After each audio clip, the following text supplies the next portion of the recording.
Well, a very good morning, good afternoon, good evening, wherever you are, to all of you joining us for this webinar on the protection of cultural heritage. I'm delighted to be here. I wish all of these could be in person all the time, but I'm also delighted that we can take advantage of technology and still find ways of getting together across the miles. My name is Naureen Chowdhury Fink. I'm the Executive Director of the Soufan Center. For those of you who don't know us, hopefully you will by the end of this hour, but we are an independent nonprofit research and analysis organization focused on global security issues, focusing on counterterrorism, on conflict, and a lot of the areas related to that include prevention, that include accountability, and throughout all of that, the protection of human rights and humanitarian considerations. So I invite you to look at the Soufan Center website and check out our events and publications, and please be in touch with us if you'd like to learn more about our work. A few words about the project and why we're here today. The phenomenon of targeting cultural heritage has been used by illicit actors, including terrorists, and in many cases, other parties to conflict, as we've seen, to further their agendas, either to validate their narratives or for financial gain, and often to marginalize and subjugate communities. This creates many vulnerabilities for what we call soft targets, right? They're symbolically important, so it makes them an attractive target. They bring together crowds of civilians and make big news, and they're not always well protected. Often they may be independent, they may be small organizations or businesses without the sort of wherewithal for the kinds of security considerations or protections or for other reasons. But we are seeing more and more terrorist attacks on soft targets. In post-conflict settings, we've seen also during conflict settings, the destruction of cultural heritage can hinder recovery and peace-building efforts, and of course do lasting damage to communities as they try to recover and rebuild. We've been having a lot of discussions, for example, about ISIS stealing from Yazidi temples, or using the attacks on Palmyra, for example, to promote their propaganda and create these brutal visuals that many of us remember, but even at the same time, they're profiting from the trafficking of the remnants of these sites. But the fact that they attract this kind of attention is really testament to the multiple ways in which these sites have value. And of course, I'm looking forward to a conversation today about how we rebuild them and the positive side of that discussion. Understanding why and how illicit actors and terrorist groups target cultural heritage, as well as the best practices in prevention and protection efforts, is critical not only to protecting cultural heritage, but to ensure post-conflict accountability and justice. And importantly, it underscores the critical importance of further attention to the issue and of multi-stakeholder engagements like we have today. Here to help us with today's discussion is our wonderful partner in this initiative, Gonzaga University in Florence, and I'm delighted to have with us Dr. Jason Houston. We're very grateful for your support and partnership on this initiative. Dr. Jason Houston is Dean and Associate Professor of Italian at Gonzaga University in Florence, where he teaches Dante and leads the Gonzaga and Florence campus. Currently, he is working on Dante's representation in Renaissance art, among other subjects, and will also be sharing with us today a message from our other co-host, the U.S. Consulate General in Florence. And so I'm delighted, Jason, to give you the floor before I turn to our other Jason. Great. Thank you, Naureen. I want to thank, first of all, my colleagues at the Soufan Center, who some I've known for a while, others I've met in the past 6 months or so as we've worked on this. So when we first discussed this collaboration, I asked myself, as a medieval Renaissance literature scholar, why me, but also why Gonzaga University and why Florence for this discussion? Most immediately, this year marks the 30th anniversary of the bombing of the Uffizi Museum by elements of the mafia here in Florence. A clear example of illicit actors targeting cultural heritage, both for its symbolic value and for its real presence as a repository of cultural heritage and an attraction for people. In Florence, dozens of events last month marked this solemn anniversary, as does this webinar. The bombing of the Giorgofoli, as it's known, killed 5 people, injured dozens, and changed the face of cultural tourism in Florence and beyond. My colleague Elena Franchi will speak about this tragic event today. More broadly, for 60 years, Gonzaga in Florence has hosted students from US colleges and universities in Florence, Italy, for a period of study focused on cultural heritage. That cultural heritage that Florence offers in a singular way. One of the classical examples of a city museum, Florence offers visitors a 360-degree experience of culture of the European Renaissance, and much more than that. The city itself, a UNESCO protected heritage site, presents unique opportunities, but also challenges. An open access city museum, it must protect the heritage, but also from risks, but also remain open to visitors. This wealth of cultural heritage that distinguishes not only Florence, but all of Italy, makes Italy both a center of illicit activity, including theft, trafficking, and financing, but also a leader in countermeasures. My colleague, Alesia Koush, will talk a little bit about this today. So Gonzaga University in Florence has a real interest in fostering dialogue around this topic of cultural heritage and illicit actors. And Florence, one of the oldest and most important locations of American curiosity about the world's cultural heritage, can and should be a fitting place for these discussions. Now, we're here by webinar now. I think in the future, we might be doing some things in person here in Florence. So Gonzaga University in Florence, together with partners from our School of Law at our home campus in Washington State and the Soufan Center, Gonzaga University has dedicated ourselves this next academic year to hosting discussions and workshops about protecting cultural heritage from illicit actors and seeing cultural heritage as a human right. For 7 years, we've been hosting a conference here in Florence on human rights and different themes. And so we've decided next year to take up this same question from a perspective of human right dynamics. I must also note the consistent and strong support of the US Consulate General in Florence, which has long dedicated itself to serving as a bridge between US and Tuscan institutions. The Consul General, Ragini Gupta, has kindly offered her support of our work today and beyond. She had a prior commitment, she can't attend today, but she asked that I read her comments now, and I will do so verbatim. So these are coming from Consul General of Florence, Ragini Gupta. Friends and esteemed guests, it is an honor for the US Consulate General in Florence to be a part of this conference, hosted by Gonzaga in Florence and the Soufan Center. Unfortunately, previous commitments will prevent me from joining you today. But please know that US Consulate and US Department of State are with you in spirit. We applaud and support your important work. I am proud to say that one of the principal pillars of the Department of State's mission is to help safeguard cultural heritage through the Department of Cultural Heritage Center, which is part of the Bureau of Educational and Cultural Affairs, which operates a number of global programs to safeguard the patrimony of other countries. I have personally overseen cultural preservation work in Jordan, in Petra, and Koush. Today, one of the most egregious acts of terrorism is Putin's unjustified war against Ukraine. Its people and its cultural heritage are under attack. To safeguard Ukraine's cultural heritage, the US is proud to contribute close to $250,000 to the International Center for the Study of the Preservation and Restoration of Cultural Property. This funding is part of the Department of Cultural Heritage's $7 million investment in the Ukraine Cultural Heritage Response Initiative. Fortunately, the NATO alliance is strong. Allies are committed to collective security. Allies are committed to supporting Ukraine for as long as it takes. For the security of our alliance and for Europe's security, it is crucial to maintain deterrence and defense by adequately investing in defense. President Biden said, quote, "When Putin launched this brutal war, he thought he could divide Europe and NATO. He was wrong. We will continue to preserve transatlantic security, defend every inch of NATO territory, and meet any and all challenges we face." End quote. One of the US's most important alliances is with Italy.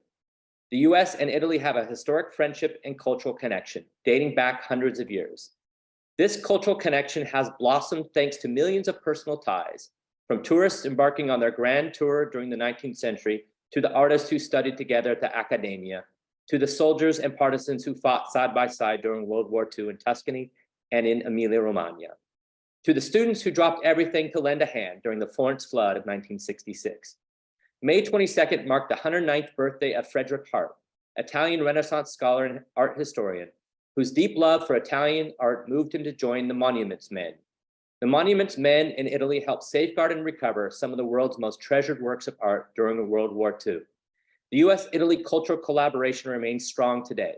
In January of this year, joint operations between the Carabinieri for the Protection of Cultural Heritage and the New York County District's Attorney's Office yielded the return to Italy of 60 archaeological artifacts dating back to the 1st through 7th century BC. These artifacts, valued at $30 million, were stolen by international traffickers. Italy is a nation with a unique cultural and artistic heritage in the world, and the US is firmly committed to working together to preserve cultural heritage around the world and prevent the trafficking of antiquities.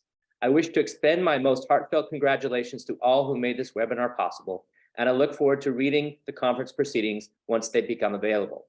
Thank you for the initiative you're taking today to continue a long tradition of cultural collaboration, connection, and preservation, and I wish you the best of luck. Ragini Gupta. That's the end of her statement. So thank you for this opportunity, Naureen, to collaborate with the Soufan Center, and I really look forward to today's webinar. Thank you, Dr. Houston, and thank you also to Consul General Ragini Gupta for her words. I will now turn to Jason Blazakis, who will be moderating today's discussion. Jason Blazakis is a senior research fellow at the Soufan Center, and his research focuses on threat financing, sanctions, violent extremism, propaganda, conspiracy theories, disinformation, and the use of special operations to counter transnational threats. But before I hand over the screen to the two Jasons, I just wanted to let our audience know and echo what Dr. Houston said earlier, that the Soufan Center will be producing an issue brief on this topic, highlighting many of the questions raised and discussion points from today's session. And I would especially like to thank Michaela Millender for all her work on this issue at the Soufan Center, and to the whole TSC team for helping bring this together. Before I sign off, I just wanted to say this webinar is really special to me. I am a former art historian who studied medieval Italy, got engaged in Siena, and so bringing these two worlds together is really quite a privilege for me to be participating in this conversation. So thank you to all of you, and Jason Blazakis, the screen is yours. Wonderful. Thank you for the introduction, Naureen. Great to see you, Jason. Really excited to host our three panelists today. I'm going to introduce all three and just speak to their bios. They've all done a voluminous amount of work in the field. The short bios and everything I speak to regarding them is just really a snippet of the amazing work that they've been doing. I will just, for the audience, let you know that each of our panelists will speak for approximately 5 minutes, and then we'll move to a question and answer session. As the moderator, I may take the moderator's privilege and ask each of our panelists at least one question before getting to your own Q&As, but I would suggest when you're inspired, please use the Q&A function tab to ask your questions, and really looking forward to our talk today. So as I introduce our panelists, I wanted to start with Elena Franchi. Elena Franchi is an art historian, independent researcher, journalist. She's a member of the Committee for Museum Security of the International Council of Museums, ICOM for short. She is the author of books, school books, and essays on the protection of Italian cultural heritage in World War I and World War II. And she has written also extensively on cultural heritage education. From 2017 to 2019, she was the senior researcher on the international project, and the title is Transfer of Cultural Objects in the Alpha Adria region in the 20th century. In 2009, she was nominated for an Emmy Award in the area of news documentary. So it's not often I get to introduce somebody that has been nominated for an Emmy Award. That's awesome. And the documentary that she was nominated for was The Rape of Europa, that was filmed in 2006. Her research areas include the protection of cultural heritage in armed conflicts, art thefts, and illicit trafficking of cultural property, claims and restitutions, and cultural heritage education. She'll be speaking first today. Our second speaker is Omar Mohammed. Omar Mohammed is a historian from Mosul, known until recently only as the anonymous blogger Mosul Eye. Through Mosul Eye, Omar set to inform the world about the life under the Islamic State in his city. He's also the host of the podcast series Mosul in the Islamic State, which tells untold stories from inside the Islamic State's reign of terror, the pursuit of justice in its aftermath, and the enduring struggle of the people of Mosul for a better future. Omar is currently teaching Middle East history and cultural heritage diplomacy at Sciences Po University. His focus now has shifted to the advocacy of social initiatives for the people of Mosul, including the international effort to resupply the central library of the University of Mosul. Our third presenter today is Alesia Koush. She is an expert of heritage protection, illicit antiquities trafficking, and cultural values education. She is an active researcher with RASHID International and lectures at various places to include the Palazzo Spinelli Institute of Art and Restoration in Florence. She also collaborates with the Camnes Center for Ancient Mediterranean and Near Eastern Studies, works frequently with the UNESCO Office of the Municipality of Florence as well. She has conceived the educational project, quote, Inside Out, the journey into the country of values, and conducts interactive laboratories on universal values for school children of all ages and education specialists. It's fantastic to have our three panelists with us today. I want to turn the floor open floor for Elena Franchi to deliver her remarks before we move to Omar Mohammed. So Elena, the floor is yours. Thank you. In 1996, the expression destruction of the artistic heritage made its appearance for the first time in Italy among the main charges in a request for indictment. It was used in relation to the Gergophili May 1993 attack in Florence, followed in July by the attacks to the Contemporary Art Pavilion in Milan, which wasn't the original target, and by two attacks against very important churches in Rome. In autumn 1992, a bomb used in the Second World War was placed behind the statue in the Boboli Gardens in Florence, but it was discovered by service personnel before it exploded. At the time, the then Minister for Cultural Heritage declared that this was a new kind of terrorism. In his words, cultural terrorism, the one that aims to hit historical memory. The prosecutor described it as an offense against humanity trial, because the attacks had been affected both human beings and the memories and symbols of humanity.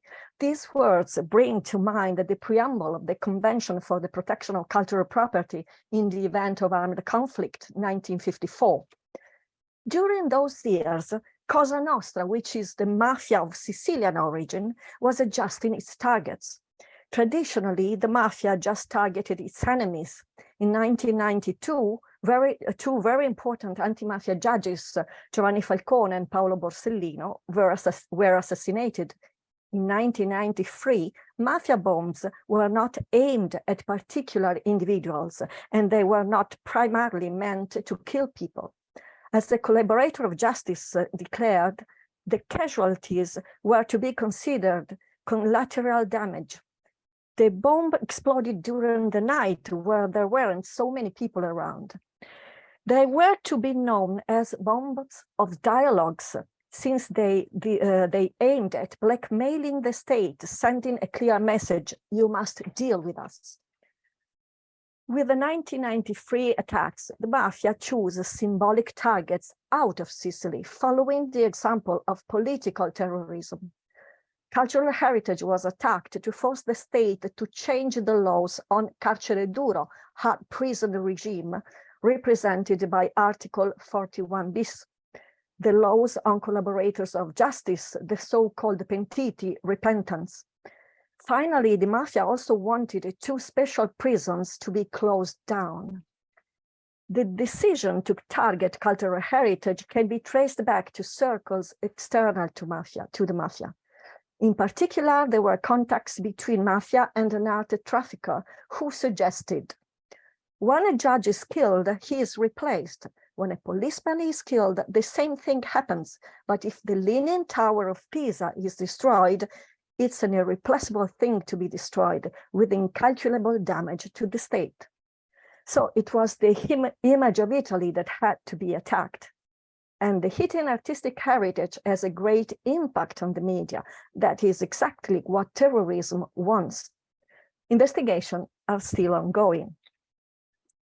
Now I will just mention, it wasn't the first attack or the first threat to cultural heritage in Italy, but I will just mention another terrorist threat discovered in 2002. a group of North Africans living in Italy was planning to destroy a fresco in the Basilica of San Petronio in Bologna. The fresco, painted by Giovanni da Modena in the 15th century, was inspired by Dante's Divine Comedy, and it depicts Mohammed in hell. A famous politician, a former Italian president, asked the Bishop of Bologna to remove it from the church to a museum, a secular space dedicated to artistic contemplation. As a reaction, in August 2002, the number of visitors to San Petronio increased significantly. In those years, the Italian government implemented emergency plans for the protection of cultural heritage. Cultural heritage can be a very attractive target for terrorism. In Italy, cultural heritage is not only preserved in important museums, but it's spread throughout the territory. That's why it's almost impossible to protect everything. And I think that besides practical measures for the safeguard of cultural assets, education and community involvement also play a fundamental role in the protection of cultural heritage.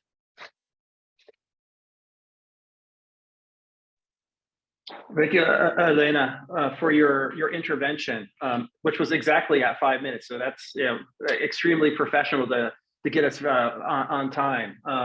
Looking forward to asking you a couple of questions about the Italian examples that you presented in your presentation. I want to turn now to Omar Mohammed for his opening intervention. Omar, the floor is yours.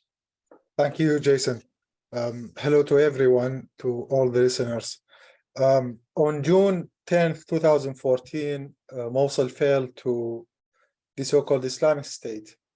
And exactly 1 week after the occupation of Mosul, Daesh began its systematic destruction of the cultural heritage of the city. They began with the public monuments, the statues on the streets, and they started in spectacular measures and manners destroying all these artifacts. They started with different layers of the history of Mosul, starting with the ancient history, the Christian history, the Jewish history, the Islamic, the Yazidi, and so on. Their aim and goal wasn't only just targeting the cultural heritage, but it's also in order to change the narrative, the historical narrative of the city. Once you control the past of a city, you will be able to control its future and its narrative. And that was that had a very significant security implications on the city and its future. Imagine a city that has enjoyed for centuries a rich cultural heritage, wakes up one day and it doesn't find all this cultural heritage anymore. And that created a problem and almost a destruction of the cultural identity of the people. And it created more confusion about the relation between the communities of the people of Mosul. But this wasn't only targeting the physical cultural heritage or the tangible cultural heritage. It also targeted the intangible cultural heritage of the city of Mosul and its population. When they started introducing new customs, introducing new social codes imposed on the city, starting with the way Daesh started its own way of governance. For example, the usage of the historical concepts of ministries, Diwan, and the way they started using the so-called Islamic courts, and so on, from all the laws they also issued. But they also made it very clear in their first statement and the first document, even that document, the so-called the Constitution of the city or the Charter of the city, they introduced in the last paragraph that you have tried all the old systems of governance. Now it's the time to live under the Islamic State and to move forward using all the Islamic heritage instead of the other cultural heritage examples. But this wasn't only the only thing they did. They also targeted, for example, the historical libraries, the library of Awqaf or endowment, the library of Notre Dame de l'Or de Mosul, the Latin Church, and other private libraries belong to people in Old Mosul. Mosul is known for having the largest number of private libraries, which host very important and ancient manuscripts. They also started, and I think Alesia will speak more about the illicit trafficking.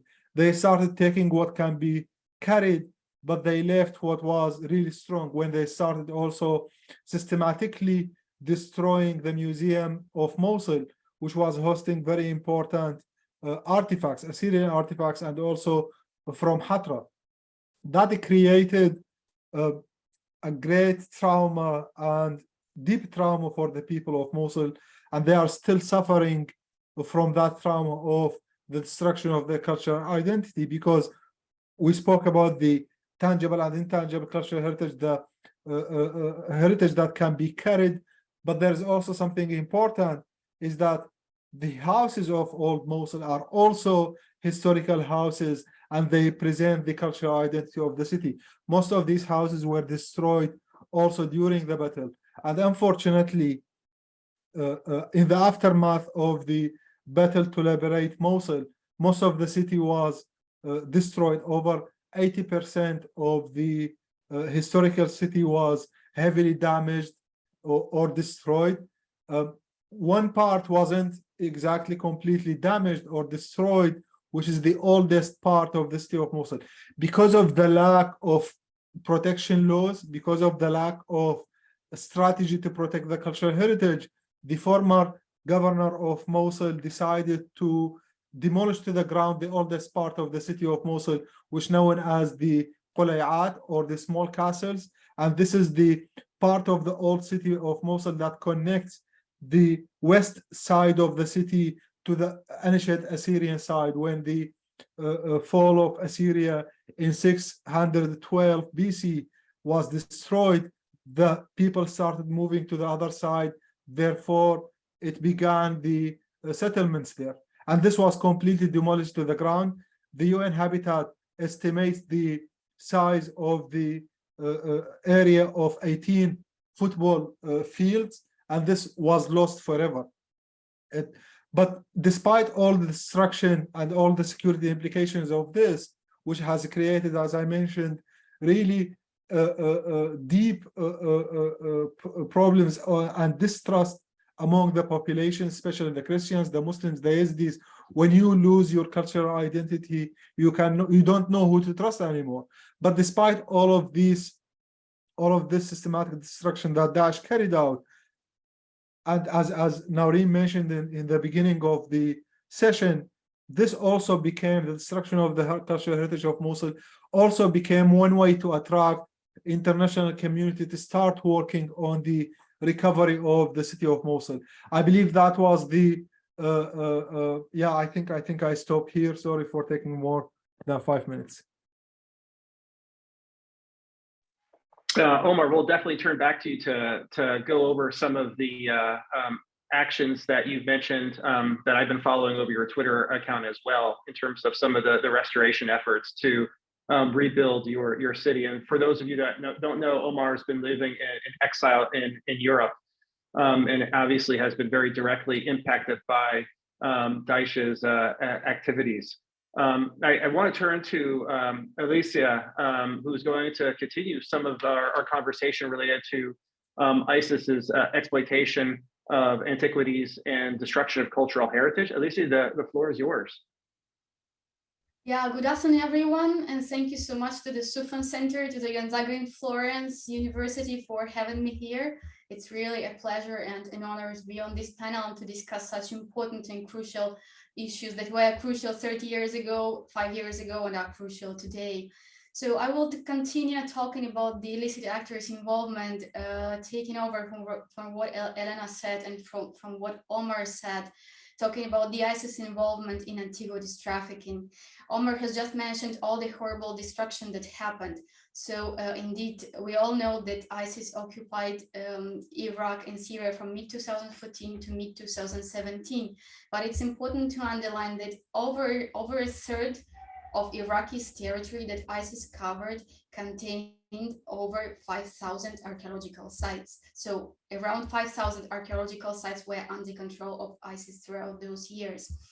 And of course, in those years, we all have seen lots of newspaper headlines talking about the ISIS trafficking in antiquities and the pieces going to the West markets, etc. In those years, we also have seen the UN resolutions, the 2003 starting before ISIS, then 2015 and 2017 resolution, and especially the 2347 UN resolution of 2017 is fundamental because it clearly underlines the role of cultural heritage, usage of cultural heritage for terrorism financing, money laundering, and corruption, and called member states to adopt measures to stop it. In those years, we also had the 2015 Abu Sayyaf raid, which is documented by the Department of State, by the US Department of State report, specifically talking about what was revealed by this raid. Abu Sayyaf is one of the senior ISIS members, and the US forces raided his house. And this raid took to the light lots of documents, the ones that Omar was mentioning about the D1s. So the antiquities D1, the Department of Antiquities, the taxes collection, the licensing, the issue of exportation, and especially the ban on unauthorized excavation. So within the ISIS state, you could not illegally excavate. So only them were legally entitled to excavate. But with all this, we also in those years, in the same year, 2017, we also had headlines talking about the falsehood of these kind of claims. And this is what actually I would like to draw attention today, because the awareness, in spite of so much evidence already with us, the lack of awareness is evident. And in relation to this, I would like to cite my own empirical data gathered within a bigger project dedicated to the use of forensic traceable liquids in Iraq to protect over 500,000 artifacts in Baghdad Museum, in Suleimaniye Museum, and in other 3 museums which remained anonymous. Just a parenthesis, forensic traceable liquids are a specific nanotechnology which are invisible to the naked eye, but visible under UV light and contain a sort of a DNA about the origins of the objects. And my project was aimed at verifying empirically the potential effectiveness on crime deterrence on the antiquities trade if we apply this kind of protection at source countries like it was done in Iraq. Within this project, I interviewed and surveyed 42 specialized law enforcement officers in 21 countries. And the 2 questions on the questionnaire were related to terrorist links and to ISIS involvement.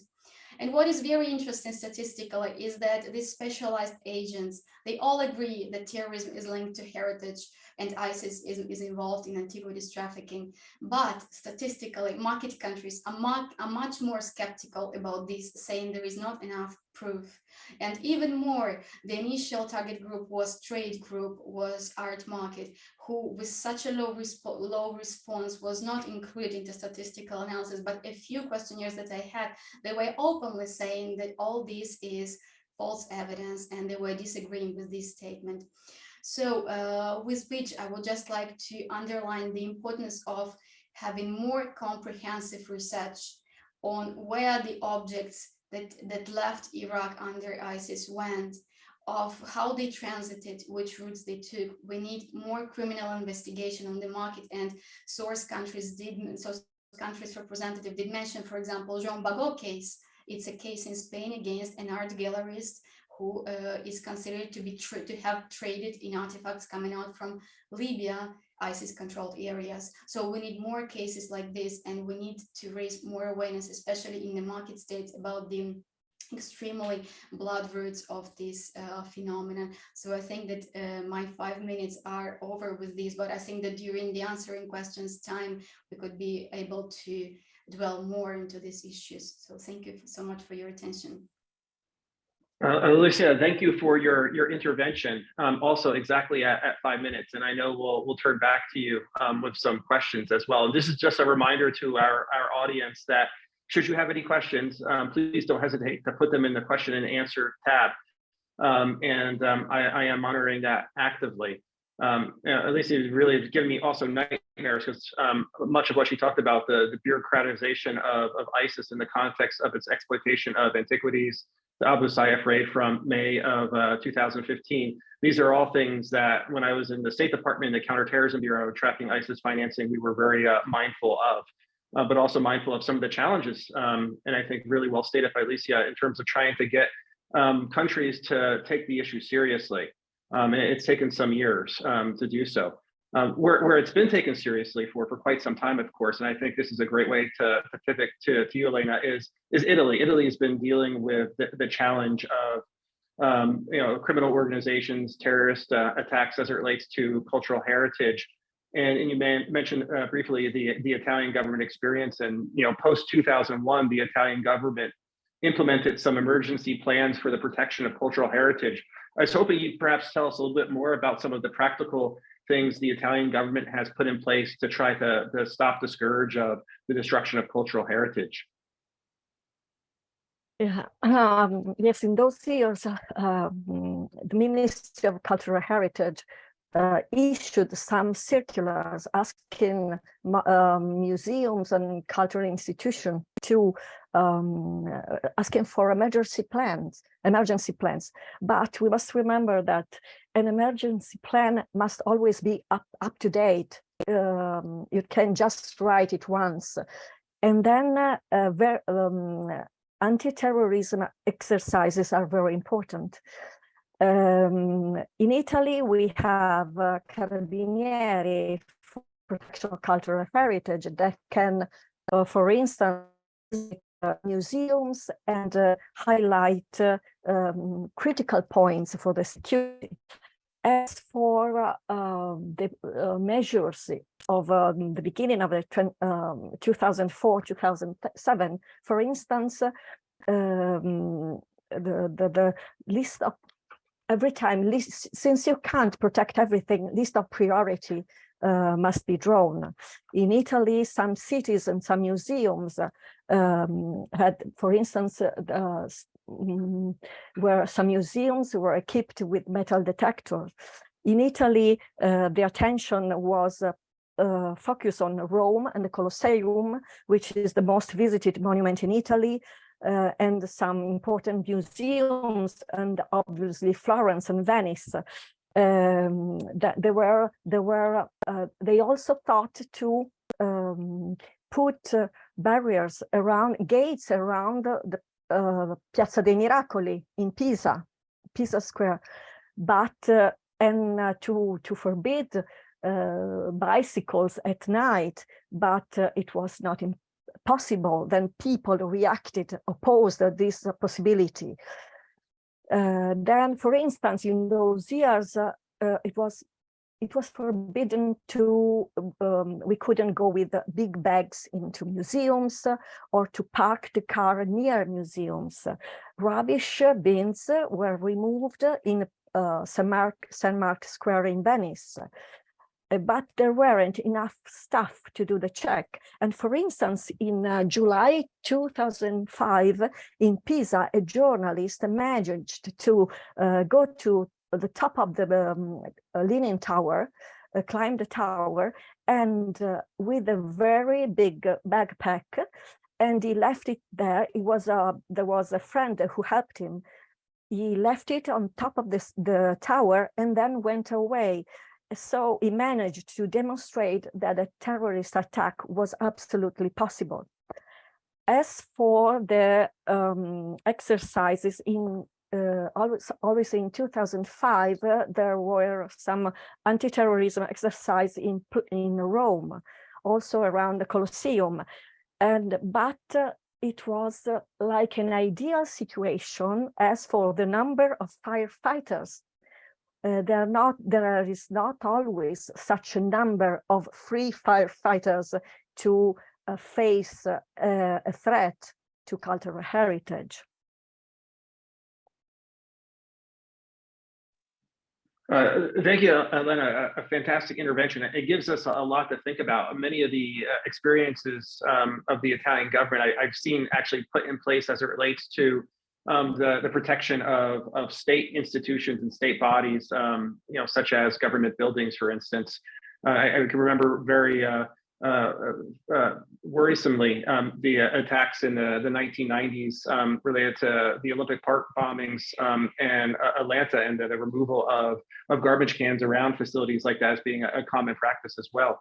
I want to shift to you, Omar Mohammed. I've been reading your Twitter feed. For those of you that don't follow Omar Mohammed, Mosul is his Twitter handle, and highly recommend following his observations. And in some of your recent retweets and tweets, Omar, on Twitter, you really touted some of the recent efforts by the UNESCO Iraq office to restore numerous historical sites. Do you think the UN's doing enough? And can the United Nations and more generally countries be more proactive towards thinking about potential threats before they manifest? Because quite often we talk about these issues in more of a reactive manner. So I'd love to hear your thoughts on this, Omar. Thank you, Jason. They are doing good, but it's not enough. There is more need to be done. All of the initiative Revive the Spirit of Mosul have managed to restore very important historical sites, not only their significance to the city, but it's also the sites that Daesh intentionally destroyed, especially the Nouri Mosque, where the head of Daesh claimed his caliphate. It was very important to restore the statue, the old statue of this mosque, as well as the important church in the city of Mosul. There's also another project on the historical houses of Mosul, but there is more needed on the long-term reconstruction efforts, and that extends to, as Elena mentioned, the firefighters, but also the first responders to the cultural heritage. There is more need on raising awareness among the population themselves, because remember, one of the effects of or the things that we understood about what happened in Mosul after the destruction of the cultural heritage of the city is that the people were almost disconnected from their cultural heritage because they didn't know what they had in the city. Many of them have only knew that they had next to them historical sites after they were destroyed. So there is more need on the grassroots level, but also on the legislations level. There is more need to protect the cultural heritage, to train more people who are specialized in the legal protection, but also the physical protection.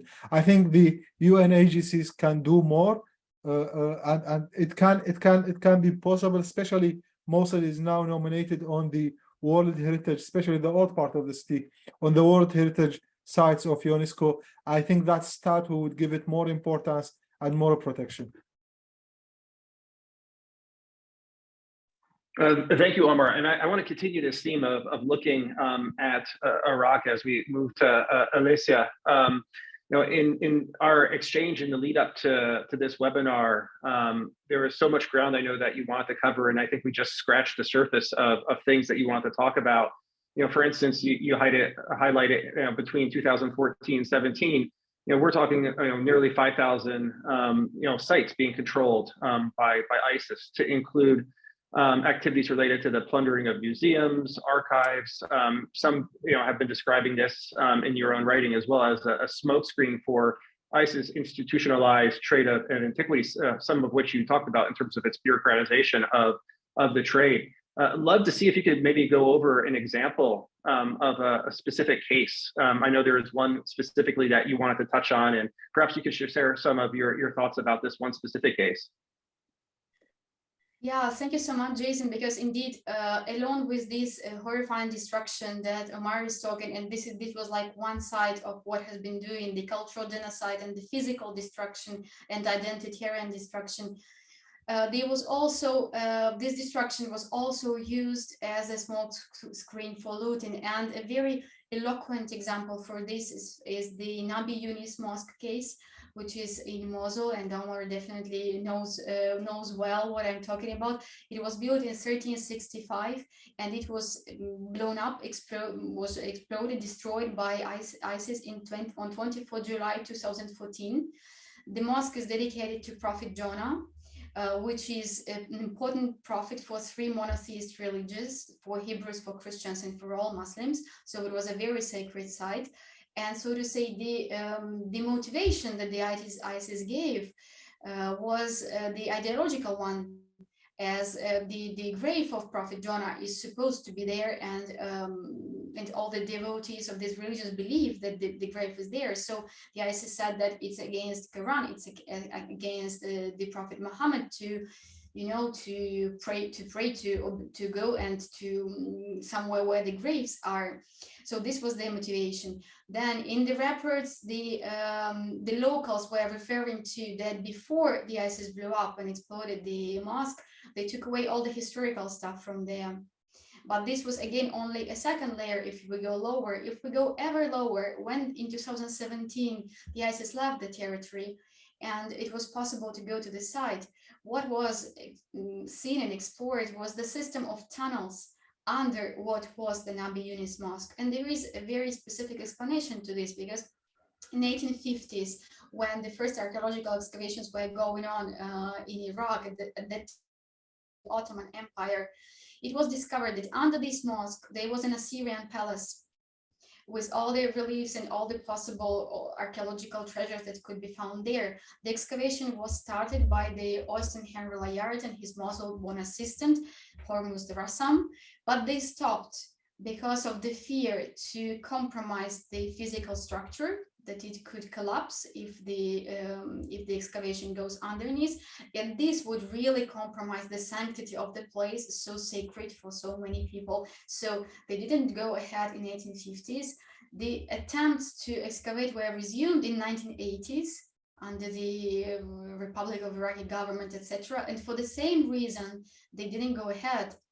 So once the mosque was destroyed, for 3 years till 2017, there were a couple of tunnels pre-existent, but when ISIS left, there were over 50 tunnels, kilometers long, of excavation that ISIS did under what was Nabi Yunus Mosque. So they were aware of this excavation and they knew what they were doing. So they were hurting and they were targeting the identity of the 3 religious communities for whom this place was extremely sacred for their religious feelings and their faith-related feelings. But in these 3 years of control of this site, they were able to take away what they could, and indeed only bigger, larger pieces stayed on the site.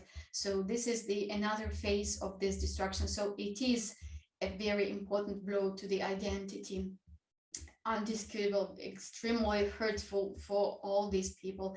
But beyond the screen, there was also this financial gain layer, which goes even lower, just simply taking historical artifacts from the mosque before destroying it. So this is only one example of what can be said. And unfortunately, there are many examples of this. I want to shift to some of our Q&As. Actually, we've had 2 questions and answers that have come in. The first question comes from Craig Ross, and I think this could really be a question answered by all 3 of you. So if you want to interject here, by all means, I'd love to hear all 3 of your opinions. And Craig's question is this: during the significant destruction of cultural heritage by ISIS, the threat of terrorism to cultural heritage was significant, and concerns on terrorism were raised in various heritage-related forums as well as counterterrorism forums. However, since ISIS has been suppressed, this threat may well have abated. Do you think, as a panel, that the threat of terrorism to cultural heritage remains looming large? So, and again, I think any of you can answer this question. Who wants to take the first stab at Craig's question? Omar, yep, see your hand up. Go ahead, please. Thank you. It's a very important question because it's also part of the problem of understanding the attack on cultural heritage. In fact, many of the religiously inspired terrorist groups, they have as a strategy and in their foundation the necessity for the destruction of cultural heritage, whether they benefit from it financially or not. Alesia has spoken about this. It's also important to know that almost not everything Daesh was able to carry, because most of the artifacts were really heavy and big. But imagine that Daesh relied on religious texts, on a verdict from the 18th century of a Yemeni scholar who issued a fatwa that every mosque built on top of a grave should be destroyed.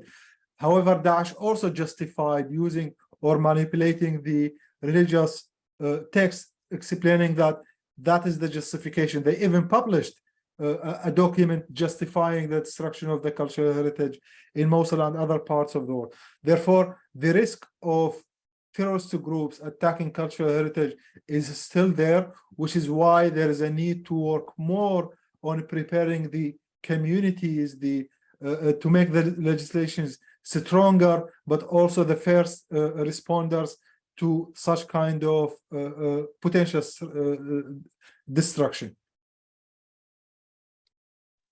Thank you, Omar. Elena, Alesia, anything that you would want to augment on this question, to add anything to Omar's observations? No? Okay. So I'm going to move to the next. Yeah, go ahead, please. Oh, I can just fully agree with Omar. It's nothing to disagree with, because it is indeed the cultural heritage is absolutely under risk. It's not that with only one terrorist group being eliminated and disappearing that we do not have this risk again.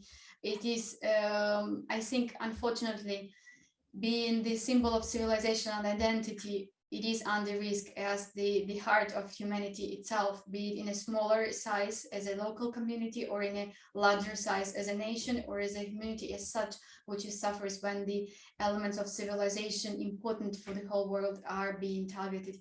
So I think it's only about being always on alert and like Omar said, working on preventive side, on proactive side, be it training, be it laws, or be it the example I was talking about with the forensic marking. There could be lots of ways of being proactive for any of the fields that we are doing. And that's especially about being proactive and not only reactive. I think these are important observations. Obviously ISIS may be suppressed relative to what it looked like in Iraq and Syria. It's zenith in 2014-15, but we also all are very familiar with the fact that ISIS continues to carry out wanton acts of destruction throughout the Sahel.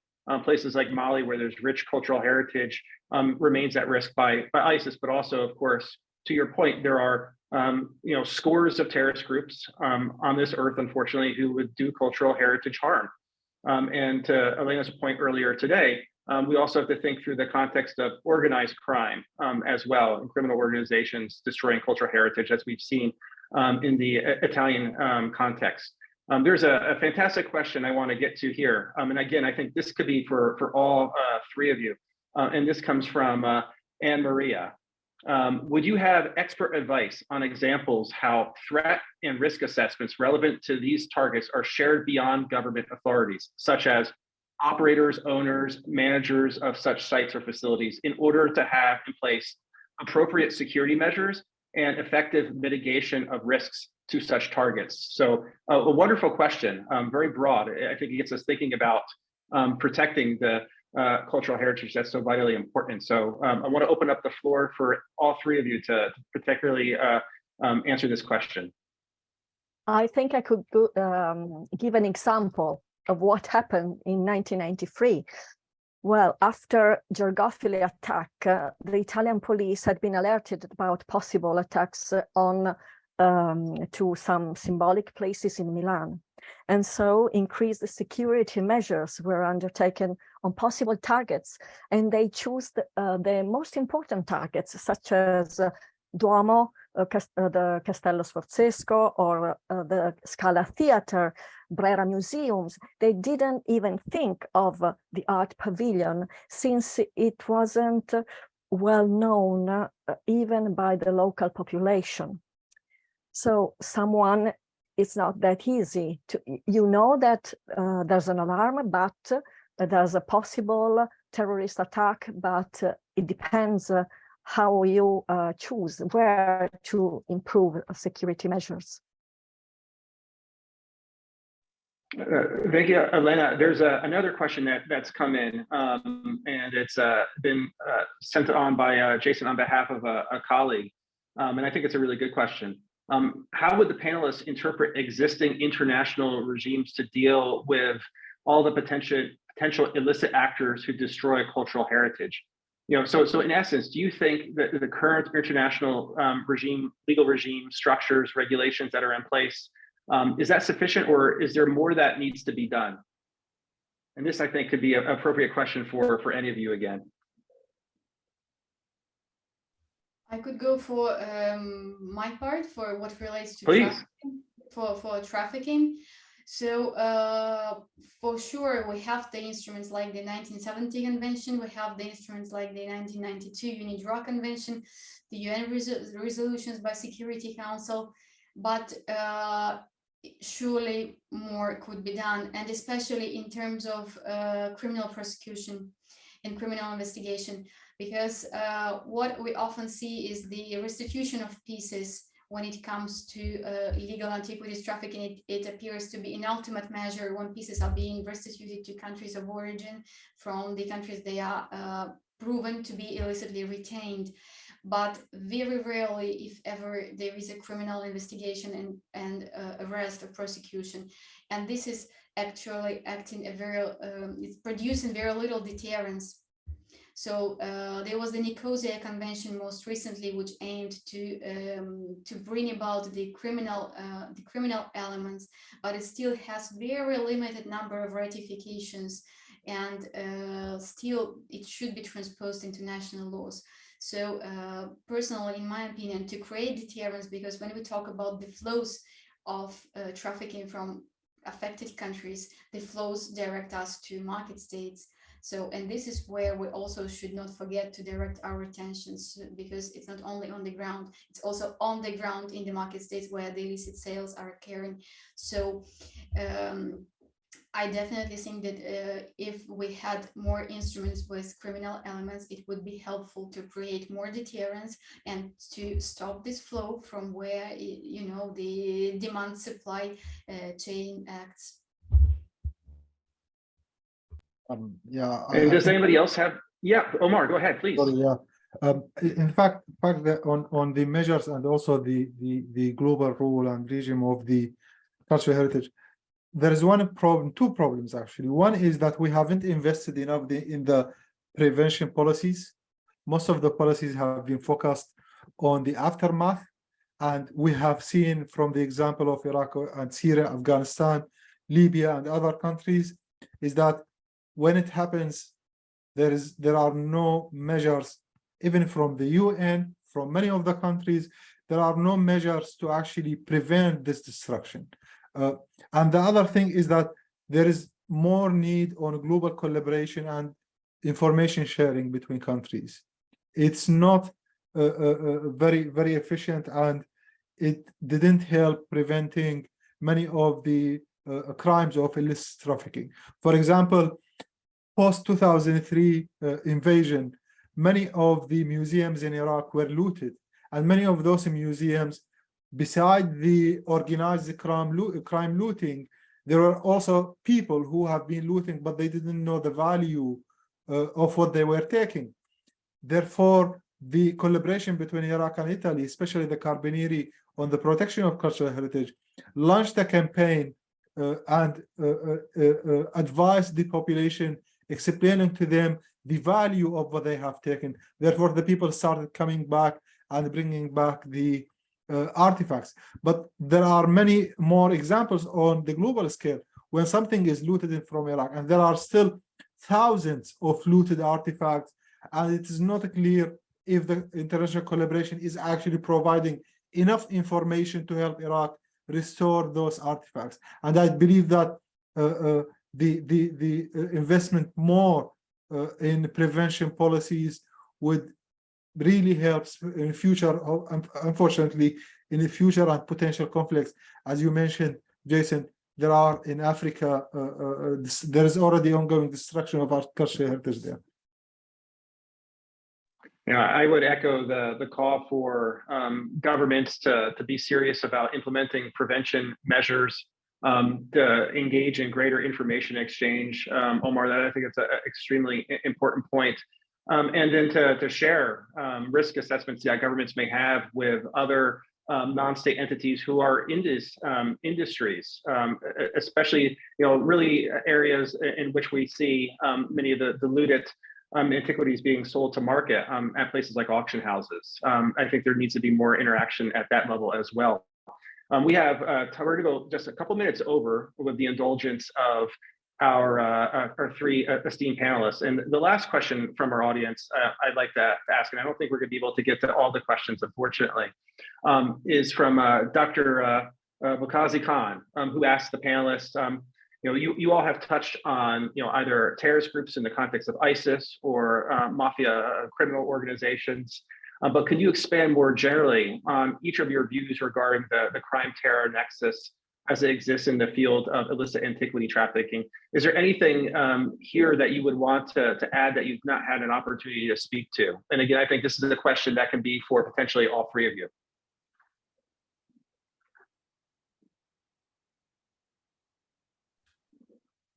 I would only add, re-echoing what Omar has been speaking about the prevention. It's important to mention that in 2014, the UN ECOSOC, Economic and Social Council, issued a document called International Guidelines for Crime Prevention and Criminal Justice Responses with respect to trafficking in cultural property and other related offenses. This document by the human rights by the UN is extremely important because it was issued after a number of resolutions related to prevention measures, and especially because the alarm of the growing involvement of the organized criminal groups into trafficking has brought to this document. So we're again on the prevention side. So being proactive and introducing prevention measures, be it the cataloging, be it training, be it criminal investigation, be it better photographing, or be it the simple physical protection, anything which prevents something from happening is much needed. And indeed, these guidelines are very important and timely because in terms of trafficking, for decades, it was on the reactive side. And still today, the restitution is a reaction to a piece already having done its path from a country to it. So just to re-echo Omar and to add to the last question, it's to be proactive should be the help. Anything else, Elena or Omar, you would want to add here? All right, so we're down to the last minute and a half or two. So I do want to ask one question for all of you, and it hasn't come up whether mainstream media, social media, in mainstream media there has been, I think, a decent amount of coverage of the challenge of artistic heritage being exploited by illicit actors. Do you think there's enough being done to publicize some of these horrific things that are happening in the cultural heritage space over mainstream media or social media? Social media gets a lot of flack, of course, in any number of ways, to include where you see over various online marketplaces the sale of antiquities. Is there enough being done by social media and media to really highlight these challenges? And if not, what work can governments and non-government bodies do to affect change in this space, to get the message out that this is a serious issue? So I think this is a question for any of you. I can remember that in 2017, UNESCO published a handbook for journalists about terrorism and devoted a few chapters to cultural heritage. But the handbook suggested not to stress too much the economic value of the stolen artifacts. So it's a very difficult issue because, of course, social media and media have to break the news, but at the same time, they don't have to help the terrorist propaganda. And so, for instance, this handbook suggested to focus on symbolic and the historical value of the cultural property. And then the other important thing is not to give ideas to terrorists where to go and find artifacts, or which, for instance, which building is isn't protected enough. It's not easy for media, this relationship. It's a difficult relationship to report in the balance of protecting antiquities by not over messaging value of said antiquities. I think that's a really important point. Omar, Alesia, I don't know if either of you had anything you would want to add on this question. Yeah, I think it's also when it comes to social media, and you can follow the, I think it's part of the State Department known as Athar. You can see how complicit, for example, the platform Facebook in the illicit trafficking.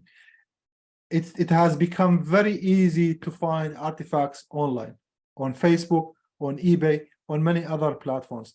And this hasn't been really carefully addressed yet. Many of the artifacts from Iraq, from Syria, from other parts of the world, they are being exchanged online. Few months ago, coins from ancient times have been sold online on Facebook.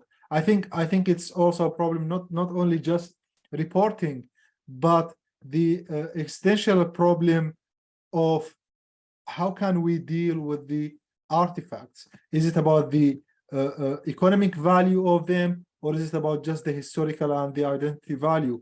Which is why, as I mentioned earlier, there is a very important and urgent need to raise more awareness among the grassroots, because you need the people next to you in order to prevent this from happening. Because most of these acts start from negligence and also ignorance about the value of those artifacts. It might be just solid as a piece that people do not know the value of them, and it end up in the in those illicit markets. So I do believe there are more measurements needs to be done, especially in the policies directed at the communities and the host communities.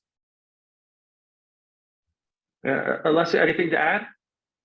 Yes, exactly. Omar anticipated my remark about the Athar project work. And indeed, before 2020, Facebook was really openly trading in antiquities. There were hundreds of groups, some of them with thousands of hundreds of members, where not only pieces could be sold and traded, but also there were groups specifically on how to dig illegally, so as not to destroy.